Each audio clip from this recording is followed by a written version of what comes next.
¿Qué tal? Sean todos bienvenidos, esperando que tengan un excelente día. Somos alumnos del 402 y para todo público general, alumnos y profesor, les vinimos a presentar nuestro trabajo de investigación de la materia de historia, el cual consiste en los gobiernos centralistas. En este tema vamos a enraizar otros muchos, como el principal, que es la reforma de 1835, que está destinada a las 7 leyes: la guerra de Texas de 1836, la guerra de los pasteles de 1838, las bases orgánicas de 1847. Y sin más que decir, comenzamos. Buenas tardes, compañeros y profesor. Yo les voy a explicar mi tema. Yo soy Diego Mancilla Enríquez y les comentaré un poco sobre las 7 leyes. La primera ley, definida por los conceptos de nacionalidad y ciudadanía, consignó los derechos de los ciudadanos. Como sabemos, la segunda ley dice que se creó el supremo poder conservador, integrado por otros 5 ciudadanos más. La tercera ley consiste en que fue decretado el poder legislativo y fue llevado en un congreso aparte de 2 cámaras, la de diputados y la de senadores. La tercera ley dice que establece el poder ejecutivo individual, que firmó los requisitos para el siguiente ocupante que ocupara ese puesto. A continuación, mi compañero Giovanni les explicará todo. Esto es de mi parte todo lo que dice. Maestro y compañeros, yo les voy a explicar las 3 últimas leyes que nos faltan. Y viene siendo la quinta ley, que dice que la quinta ley instituyó el poder judicial y la institución con la 5ª Corte de Justicia. La sexta ley creó los departamentos en sustitución de la entidad federativa. La séptima ley dice que otorgó al Congreso la facultad de resolver las dudas que sustituya la interpretación de normas y constitucionalistas.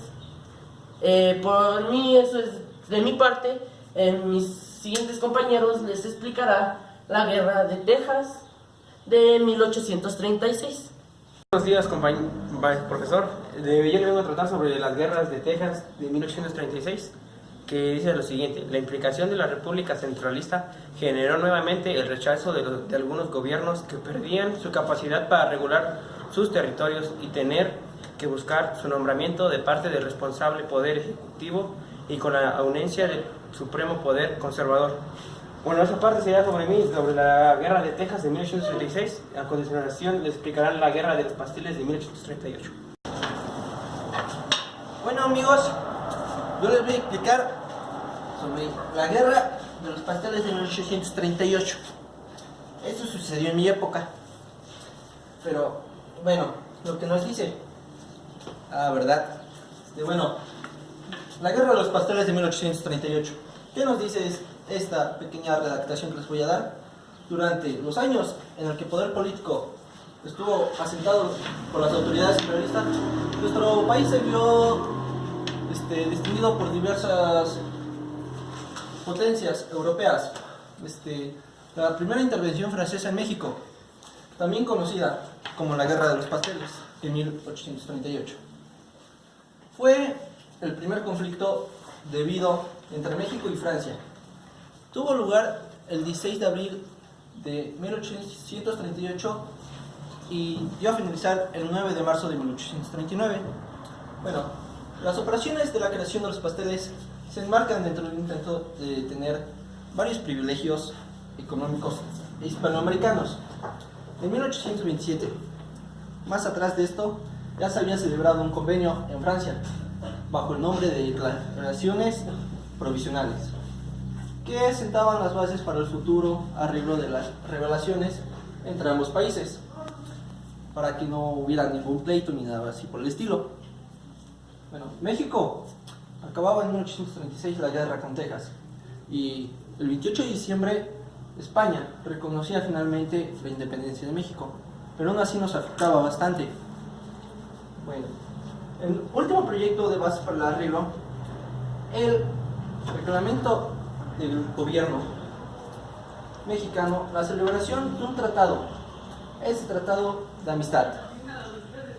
Era una simple farsa, en pocas palabras se puede decir, porque al final nos iban a traicionar. Además, México todavía debía de pagar a Francia una cierta cantidad para que así la cantidad de 800,000 pesos, un poco más elevada igual, para que se aplicaran del modo siguiente las indicaciones generales.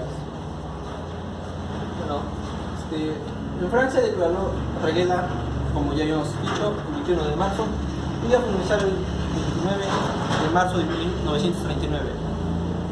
Por mí, en esa parte es todo, amigos. Bueno, mi siguiente compañero, llamado Cristian, les va a dar a conocer las bases orgánicas de 1843. Muy buenas tardes, profesor, queridos televidentes. Yo les hablaré sobre las bases orgánicas de 1843. Bueno, pues en un intento por hacer de los recursos y del poder político, pues la tendencia conservadora propuso un nuevo cuerpo legislativo para impulsar sus objetivos independientemente de este tipo de administración bajo el cual pues gobernaba el país. La situación económica no mejoraba desde finales de esta época colonial, por lo que habían empeorado algunas condiciones en el orden internacional. Muy particularmente, pues obviamente con los colidantes de los Estados Unidos de América.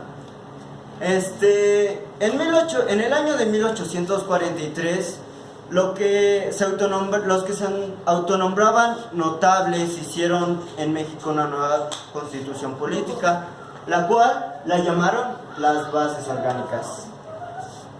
El motor de ese movimiento fueron los militares, que ocupaban por entonces el primer papel en la disputa por el poder.